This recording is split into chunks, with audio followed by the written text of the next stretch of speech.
Hello and welcome to the interview. My guest works in one of the areas on Earth worst hit by climate change. The Azawak is a valley the size of Florida, sitting on the edge of the Sahara Desert in Niger, which is one of the poorest countries in the world. Water shortages have had a devastating impact there, particularly on children, but they've also pushed adults to migrate, which is slowly changing the culture of the local Tuareg communities.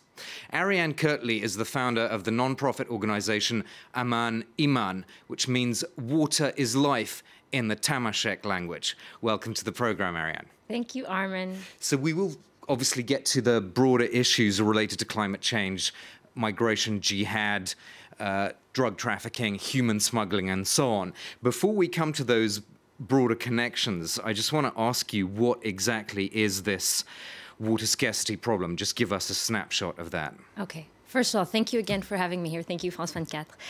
So the Azawak Valley, a region of Niger, it used to be the best pastoral land of all of West Africa. It used to rain 5-6 months out of the year. And then slowly over these past 20 years, the rainy season has dwindled down to 1 month, if we're lucky. 1-2 months maybe. So it means that before there were marshes all over the Azawak that lasted mostly year-round. And so people had water year-round. They had marsh water. It wasn't potable, it wasn't clean, but they had abundant amounts of water. It was also had plenty of water for livestock, which meant that families had 300,000 animals. Well, today, since there's no water, and the underground water is between 200 and 800 meters to reach, and it's very hard to dig that deep, and people are basically dying of thirst. The animals are dying of thirst. And of course, this picture we have shows just how incredibly dry that terrain is, with the boy walking to school over that extremely dry ground. I want to show us another picture, because I should have said actually in my introduction, you're a photographer as well as an activist, so you have a very interesting visual perspective on this problem. I want to show a picture of a man actually who went down into a well. You took this photo as well, and found only mud at the bottom of the well. How deep is that well there? Well, so this is a marsh well that is dug into a dried marsh. Here it's only about 20 meters deep. And so here the man is digging and looking for water, and he may not find more than that. So that may be what his family tries to drink. And this is still good time. This is still when they still have water.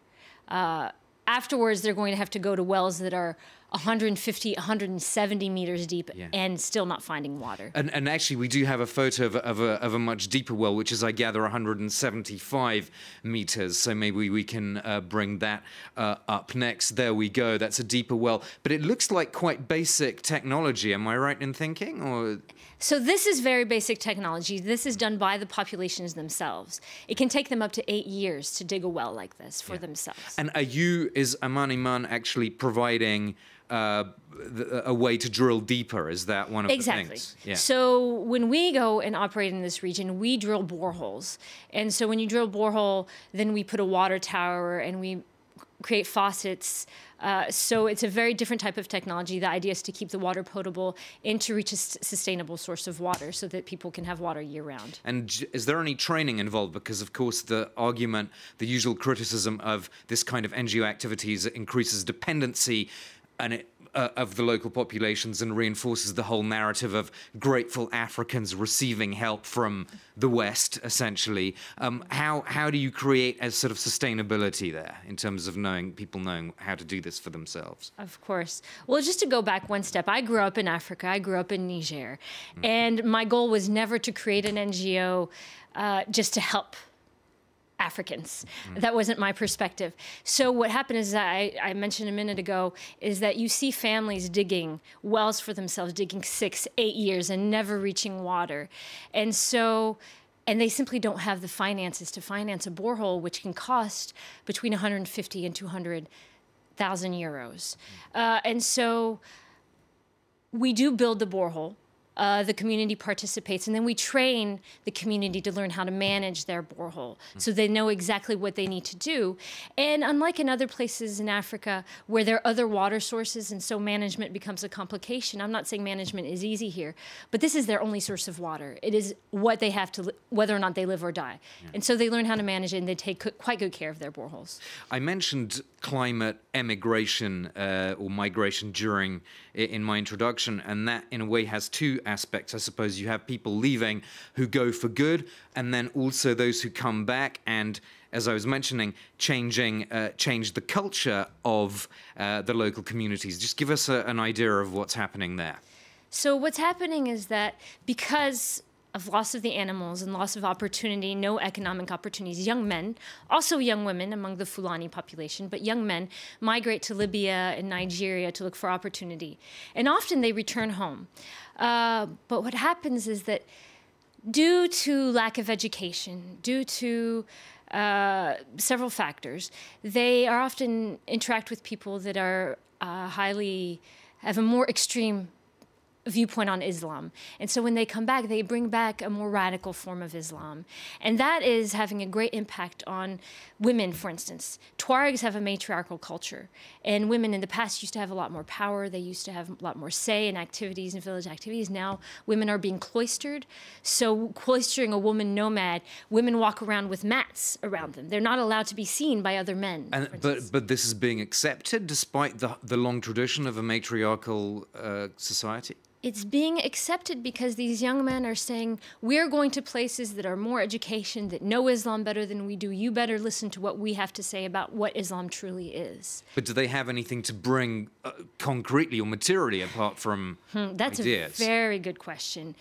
Often they bring very little back materially.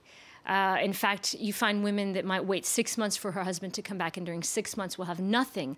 And because she's told she's not allowed to have an economic opportunity, revenue-generating activity, she has to beg and even sometimes prostitute herself to be able to take care of her family. And then the men bring back very little. And why it's having so much impact is,